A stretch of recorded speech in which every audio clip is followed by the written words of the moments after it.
Praise the lord. మన ప్రభును మన రక్షకుడైన యేసుక్రీస్తు వారి ఉన్నతమైన నామంలో మీ అందరికీ మా హృదయపూర్వక వందనములు. ఈ యొక్క ఆదరణ వాక్యము మీకు దీవెనకరంగా ఉందని నమ్ముతున్నాము. కనీసము ఈ వాక్యమును ఒక 10 మందికైనా షేర్ చేయగలరని దేవుని పేరట మనవి చేసుకుంటున్నాము. ఈ రోజు దేవుని వాక్యము, యెహోవా నిన్ను ఆశ్రయించు వారిని నీవు విడిచిపెట్టు వాడవు కావు, కావున నీ నామం ఎరిగిన వారు నిన్ను నమ్ముకొందురు. కీర్తనల గ్రంథము 9వ కీర్తన 10వ చరణం. And those who know your name put their trust in you, for you O Lord have not forsaken those who seek you. Psalms chapter 9 verse 10. ఈ రోజు నిమిత్తము దేవాతి దేవుడు మనకు అనుగ్రహించిన వాక్య భాగమును బట్టి ధ్యానించుకుందాము. ప్రభునందు ప్రియమైన సహోదరి సహోదరులారా, దేవుణ్ణి ఆశ్రయించిన వారిని దేవుడు విడిచిపెట్టడు అనే శక్తిగల మాటను భక్తుడు మనకు ఈ రోజు వాక్య భాగములో తెలియజేస్తున్నాడు. అనేక సందర్భాలలో కష్టాలు వచ్చినప్పుడు, శోధనలు ఎదురైనప్పుడు వాటి నుండి బయటపడడం కోసం మనం ఎంతో మందిని ఆశ్రయిస్తాం. ఆశ్రయించడం అనగా వారి ఇంటికి వెళ్లి ఉండడం కాదు, వారి యొక్క సహాయాన్ని కోరడం, వారి ద్వారా ఏదైనా పని అవుతుందేమో అని వారిని ప్రాధేయపడడం. అలా మనము ఆశ్రయించినప్పుడు మనకు కొందరు అనుకూలంగా ఉంటారు, కొందరు ప్రతికూలంగా ఉంటారు. ఉదాహరణకు, మనకు అర్జెంటుగా డబ్బులు అవసరమై మనకు తెలిసిన వారిని అడిగితే అందరూ ఇస్తారా? అందరూ సరే ఇంటికి రా అని మనకు సహాయం చేస్తారా అంటే కష్టమే కదా. చాలా వరకు లేదు, కాదు, కుదరదు అని చెప్తారు. ఇలాంటి వారితో ఏం ప్రాబ్లం లేదు. కానీ ఎవరైతే ఇస్తామని ఖచ్చితంగా అని మాట ఇచ్చి ఫోన్ ఎత్తకుండా ఇంట్లో ఉండి కూడా లేమని చెప్పించి అయ్యో మర్చిపోయానని మాట్లాడుతూ ఉంటారో అటువంటి వారితోనే సమస్య అంతా. ఎందుకండి అంటే వారు సహాయం చేస్తామని చెప్పారు గనుకే మనము ఇంకొక చోట మాట ఇస్తాం, కార్యాన్ని మొదలు పెడతాం, ఆశతో ఉంటాం. కానీ వారు మనల్ని పట్టించుకోకపోవడం, ఇవ్వాలి అనుకోకపోవడం మనల్ని మోసం చేసినట్లే అవుతుంది. అయితే ప్రియమైన సహోదరి సహోదరులారా, మంచి విషయం ఏమిటంటే దేవుణ్ణి యేసయ్యను ఆశ్రయించిన వారికి ఎప్పుడు కూడా ఇలాంటి పరిస్థితి ఎదురవదు. ఎప్పుడు ఆయన మోసం చేయడు, ఎప్పుడు కూడా పట్టుకున్న వారి చేతిని విడిచిపెట్టడు. అటువంటి హృదయము దేవునికి లేదండి. అందుకే వాక్యము సెలవిస్తుంది, అయితే తమ దేవుణ్ణి ఎరుగువారు బలము కలిగి గొప్ప కార్యములు చేసెదరు అని. ఎవరికైతే యేసయ్య తెలుసో వారు గొప్ప కార్యాలు ప్రారంభిస్తారు, వాటిలో ఆయన సహాయాన్ని పొందుకుంటారు, వారు గొప్ప కార్యాలు చేసి తీరుతారు. ఈ మధ్యలో ఎక్కడా కూడా వారిని దేవుడు వదిలిపెట్టడు, విడిచిపెట్టడు, మోసం చేయడు. ఈ రోజున ఈ మాటలు వింటున్న నీవు విడిచిపెట్టబడ్డావేమో, మోసగించబడ్డావేమో, నిన్ను అందరూ తృణీకరించారేమో, నమ్మిన వారు అందరూ నిన్ను వదిలివేశారేమో, కానీ యేసయ్య వదిలిపెట్టడు, ఆయన విడిచిపెట్టడు అని తెలుసుకో. అయితే ఈ వచనంలో ఆయన నామము ఎరిగిన వారు ఆయన్ని నమ్ముకుంటారు అనే శ్రేష్టమైనటువంటి మాటను మనం చూడవచ్చు. నామము ఎరగడం అంటే యేసయ్య అనే పేరు తెలిస్తే సరిపోదు. ఆయన ఎలాంటి వాడో, ఆయన శక్తి ఏమిటో, ఆయన హృదయం ఏమిటో, ఆయన గొప్పతనం ఏమిటో ఎరగాలి. ఆయన లోక సృష్టికర్త అని, ఆయన సజీవుడని, ఆయన ప్రేమించే దేవుడని తెలుసుకోవాలి. ఒకవేళ ఈ రోజున నీవు కష్టంలో ఉన్నా, బాధలో ఉన్నా, అనారోగ్యంలో ఉన్నా, భయంకరమైన ఆర్థిక సమస్యలతో, అప్పులతో నీవు బాధపడుతున్నా, నీవు నా యేసయ్యని నమ్ముకున్నాను గనుక నాకేమి కాదు అనే విశ్వాసముతో నీవు జీవించాలి. దీనినే ఆయన్ను నమ్మడం అంటారు, దీనినే ఆయన నామము ఎరగడం అంటారు. అంతేగాని ఎవరో చెప్పారండి యేసయ్య గురించి అని, అందుకే చర్చికి వస్తున్నాను అని, కార్యం ఏమి జరగడం లేదని అనుకోవడం కాదు. అందుకే ఆయన గురించి తెలిసిన వారే ఆయన్ను నమ్మి ఆయన్ను ఆశ్రయిస్తారు అని. ఆయన గురించి తెలియాలి అంటే ఆయన చేసినటువంటి కార్యాలు ఒక్కసారి జ్ఞాపకం చేసుకోవాలి. అవి మన జీవితంలో జరిగినవి కావచ్చు, మన కుటుంబంలో జరిగినవి కావచ్చు, మన చర్చిలో అనేకులు పంచుకుంటున్న కార్యాలు కావచ్చు. వాటిని ఒక్కసారి గ్రహించాలి.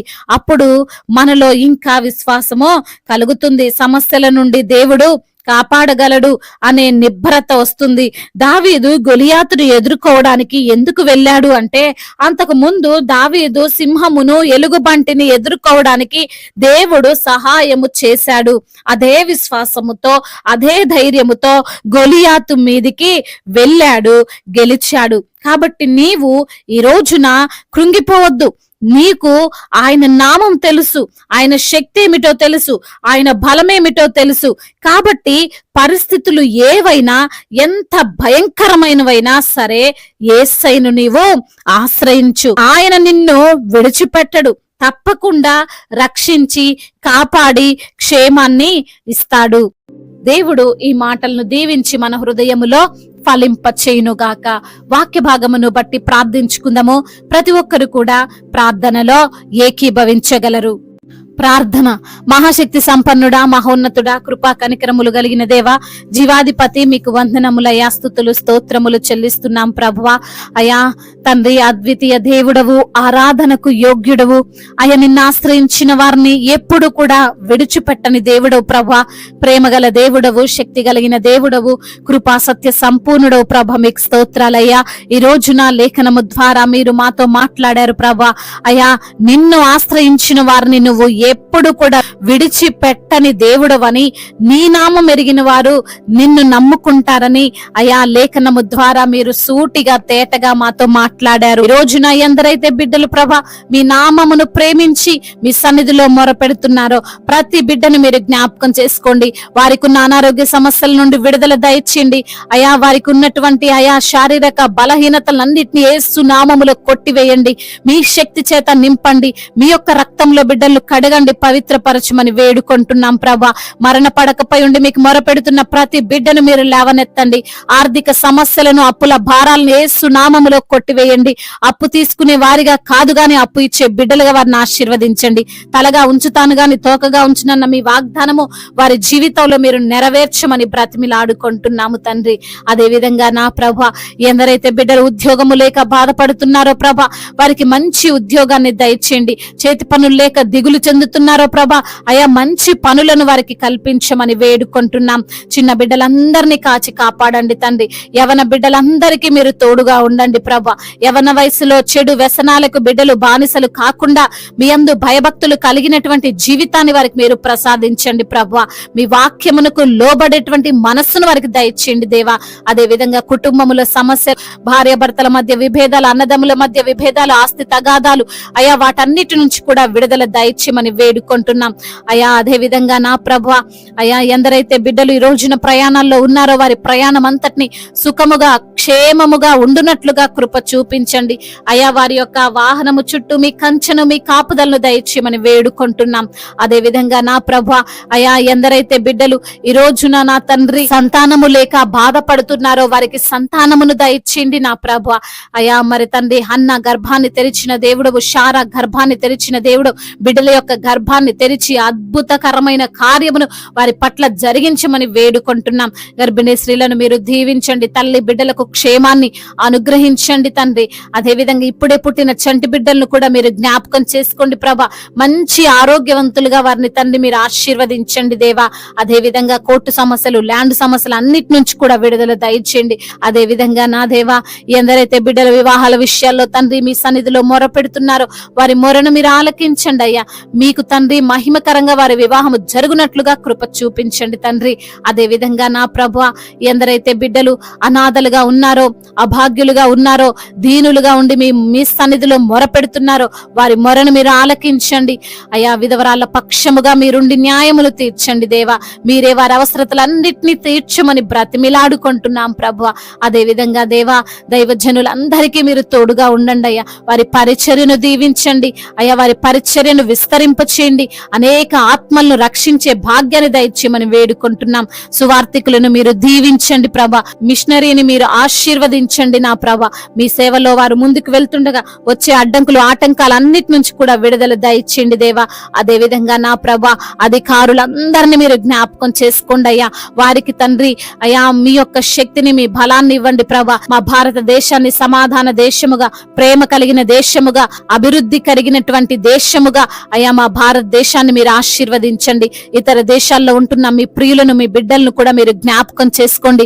ఆ దేశాలను కూడా మీరు దీవించి కాచి కాపాడండి నా ప్రభు తండ్రి. మరి ఇంతవరకు చేసిన ప్రార్థన అంతటిని మీ పాద సన్నిధిన చేర్చుకోమని మానాథుడు, సర్వశక్తిమంతుడు, సజీవుడు, బలవంతుడైన యేసు క్రీస్తు వారి నామములో ఈ ప్రార్థనను అడిగి వేడుకొని పొందుకొని ఉన్నాము మా ప్రియ పరలోకపు తండ్రి.